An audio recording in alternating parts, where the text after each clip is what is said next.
أعوذ بالله من الشيطان الرجيم بسم الله الرحمن الرحيم يا أيها الناس كلوا مما في الأرض حلالا طيبا. پناہ چاہتا ہوں اللہ کی شیطان مردود سے. شروع کرتا ہوں اللہ کے نام سے جو سب پر مہربان نہایت ہی رحم والا ہے. اے لوگو، زمین میں جو کچھ پاکیزہ اور حلال ہے تم اس میں سے کھاؤ. وَلَا تَتَّبِعُوا خُطُوَاتِ الشَّيْطَانِ، اور تم شیطان کی پیروی مت کرو. إِنَّهُ لَكُمْ عَدُوٌّ مُبِينٌ، بلا شبہ وہ تمہارے لیے کھلا ہوا دشمن ہے.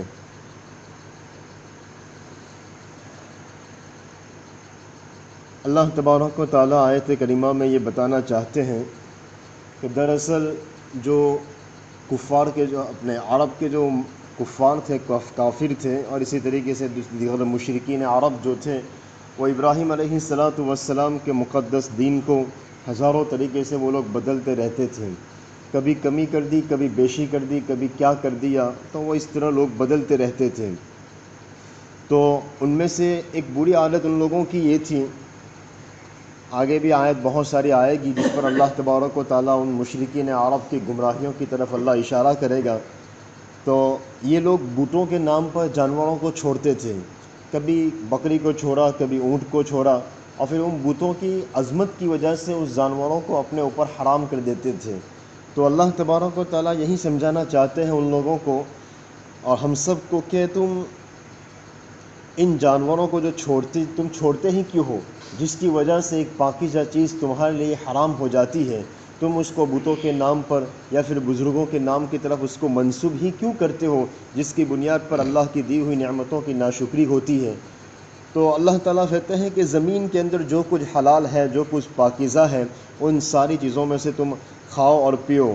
اب صاف بات ہے کہ جو چیز اللہ تبارک و تعالیٰ نے حلال بھی کی ہے اور ساتھ میں دوسری صفت بیان کی طیبہ، جو پاکیزہ بھی ہے، تو یہ تمہاری کیسی بے تکی حرکت ہے، کیسی بے سروپا حرکتیں ہیں جس کی بنیاد پر ایک پاکیزہ چیز تمہارے لیے حرام ہو جاتی ہے. اس آیت کریمہ کے اندر مدعا یہ نہیں ہے کہ جو جانوروں کو تم چھوڑتے ہو یا ذبح کرتے ہو وہ حلال ہے کہ نہیں ہے، بلکہ مدعا یہ ہے کہ تم جو جو بزرگوں کے نام پر یا بتوں کے نام پر جو چڑھاتے ہی کیوں ہو. سوال یہاں پہ یہ ہوتا ہے کہ یہ چڑھاتا جو تم ذبح کرتے ہو ان کے ناموں پر، یہ کیوں، کیا وجہ ہے؟ اس کی کوئی وجہ تو ہونی چاہیے. تو اللہ تبارک و تعالیٰ اسی کو کہتے ہیں جس کی بنیاد پر اللہ کی دی ہوئی نعمت جو تمہارے لیے حلال اور پاکیزہ تھی وہ چیز تمہارے لیے حرام ہو جاتی ہے. تو ایسا بے سروپا حرکتوں کے لیے اور کیا کہا جا سکتا ہے کہ وَلَا تَتَّبِعُوا خُطُوَاتِ الشَّيْطَانِ، یہ جو کچھ تمہاری حرکتیں ہیں یہ دراصل شیطان کی پیروی ہے. اور شیطان کبھی بھی انسان کا ہمدرد نہیں ہوتا ہے. وہ تو یہی چاہتا ہے کہ اس کی دین اور دنیا اور آخرت کسی طریقے سے دونوں، آخرت اور دنیا اس کی برباد ہو جائے. اور شیطان تمہارا کھلا ہوا دشمن ہے، اس لیے انسان کو سوچ سمجھ کر ہر کام کو کرنا چاہیے. انما يأمركم بالسوء والفحشاء وان تقولوا على الله ما لا تعلمون، بلا شبہ وہ تو تم کو یہی حکم دے گا بدی کا اور بے حیائیوں کا، اور ایسی باتیں تم کہو گے اللہ پر جس کا علم تمہیں نہیں ہے. یعنی شیطان کا کام تو یہی ہے کہ وہ تو تم کو برائی کے راستوں پر اور بے حیائی کے راستوں پر لے جائے گا.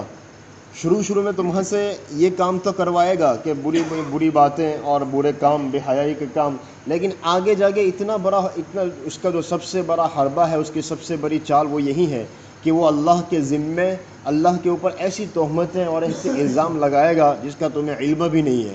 یعنی تم جو بھی کچھ کام کرو گے بس تم یہ سمجھو کہ یہ تو اللہ کی محبت میں کر رہا ہوں، یہ تو اللہ کی طرف سے میرے دل میں آیا ہے. یعنی اللہ کے ذمے ہم لوگ ٹھوکیں گے اس باتوں کو. شیطان کی چال ہی یہی ہوتی ہے کہ وہ شروع میں بس ارادے کراتا ہے، پھر یہ کراتا ہے، پھر آگے جا کے بہت برا کام کروا دیتا ہے جس کا ہمیں علم بھی نہیں ہوتا ہے.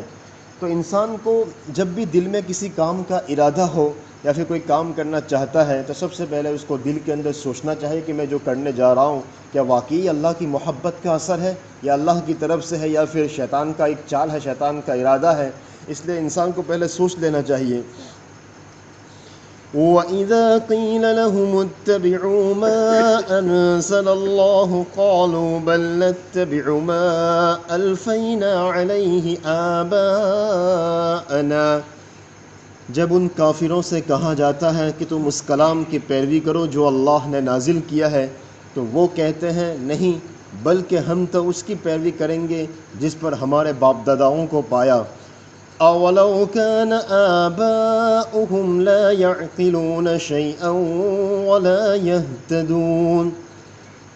کیا اس صورت میں بھی کہ ان کے باپ دادا دین کی کچھ سمجھ بھی نہ رکھتے ہو اور نہ ان کو کوئی ہدایت حاصل ہو. اب یہ بات بھی صاف ہے کہ ان کفاروں کے لیے یا مشرکین عرب کے لیے اللہ سبحانہ و تعالیٰ کی طرف سے ایک ایک دلائل کھول کھول کے ان کے سامنے بیان کیے جا رہے ہیں. ساری نشانیاں ان کو اللہ کی طرف سے بتائی جا رہی ہے. شروع میں کتنی نشانیاں بتائی، چاند کے 2 ٹکڑے کر کے بتائے. اللہ کے نبی علیہ الصلاۃ والسلام نے نہ جانے ان کو کیسی کیسی نشانیاں بتائی. لیکن اور کوئی قرآن کریم کی کوئی ایک آیت بھی ایسی نہیں ہے جس سے ان کفاروں کی مذہب کی کوئی تائید ہوتی ہو، ان کا مذہب کی کوئی سچائی معلوم ہوتی ہو. لیکن جب ان سے کہا جاتا ہے کہ بھائی تم اس سب کو چھوڑو، ان بتوں کو، ان مورتیوں کو، ان ساری چیزوں کو، تمہارا جو شرک ہے ان سب کو چھوڑ کے اس کلام کی پیروی کرو جو اللہ نے نازل کیا ہے، تو وہ کیا کہتے ہیں؟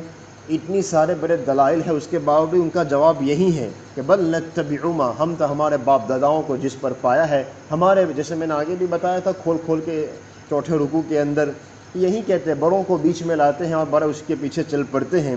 لیکن قرآن کہتا ہے اولو کان آباؤہم، کیا اس صورت میں بھی کہ تمہارے باپ دادا کچھ عقل بھی نہیں رکھتے اور کچھ ہدایت بھی حاصل نہیں ہے. اس لیے کہ کسی بڑے کی پیروی اس وقت کی جاتی ہے جب اس کے پاس ایک تو دین کی سوجھ بوجھ ہو، اس کے پاس آسمانی کوئی ہدایت ہو، اللہ کی طرف سے اس کے پاس کوئی ہدایت آئی ہو، یا پھر دوسرا راستہ یہ ہے کہ اس کے پاس اتنی عقل ہو، اتنا عقل کا معیار پر پہنچ چکا ہو کہ وہ جو کچھ کام کر رہا ہے وہ ٹھیک کر رہا ہو. تو اب یہ ایک تو اس کے پاس کوئی آسمانی کتاب بھی نہیں، کوئی ہدایت بھی نہیں، اور دوسرا اتنی عقل بھی نہیں کہ اس کا کام جو کر رہا ہے وہ صحیح ہے. جب کوئی چیز ہے ہی نہیں ان لوگوں کے پاس، تمہارے باپ داداؤں کے پاس، تو پھر ان کی پیروی کرنا کا، ان کے پیچھے چلنے کا کوئی مطلب ہے؟ اب اس کا کیا مطلب ہے تو اس کو اللہ تبارک و تعالیٰ آگے اس کو مثال سے سمجھا رہے ہیں، لیکن تھوڑا لمبا ہے وہ مثال سے، اس لیے میں اس کو انشاءاللہ آئندہ کل عرض کروں گا کہ بڑوں کے پیچھے چلنے کی کیا مثال ہوتی ہے. اس کو اللہ تبارک و تعالیٰ ایک جانور کی مثال سے سمجھاتے ہیں. اللہ تبارک و تعالیٰ ہمیں ان باتوں پر عمل کی توفیق عطا فرمائے. سبحان اللہ بحمدہ، سبحانک اللہم وبحمدک.